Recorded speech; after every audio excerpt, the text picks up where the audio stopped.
Hey, how you doing? Jack Scalfani here, and today we're making low-carb peanut butter cookies because I need something for dessert.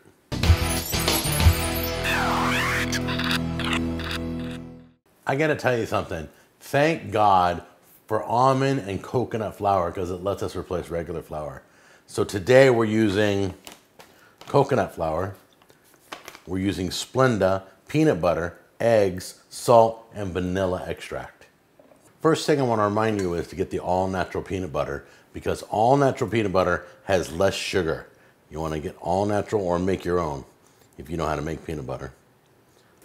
Salt, vanilla extract, flour in and your sucralose, and last but not least, your eggs. And you're going to mix these until combined.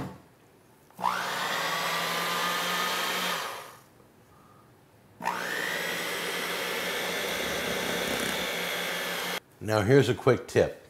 Take nonstick spray and spray your scooper. You may have to do it more than once if you do like a double batch. You don't want the things to stick to it. There you go. All right, now these aren't going to raise that much. So what you want to do is drop them about an inch or two apart from each other. Okay, once you've laid out all your cookies, you want to go back and round them in your hands to give them a smooth surface because you're going to mash them. Like that. And you have to lift it up, and then like that. Once you've crisscrossed the cookies, you're going to put it in an oven at 350 degrees, 15 to 17 minutes, or until the edges are golden crispy. There you go. Here we go.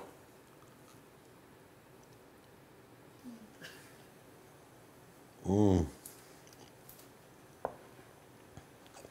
that's really good. All right, these cookies are good, but you got to drink it with a cup of coffee or a glass of milk. I'm telling you, they're a little dry, but when you take a sip of coffee, they cream up really good. Really excited about this. So write down the recipes down below. I'll see you in the next episode. I love you. Bye.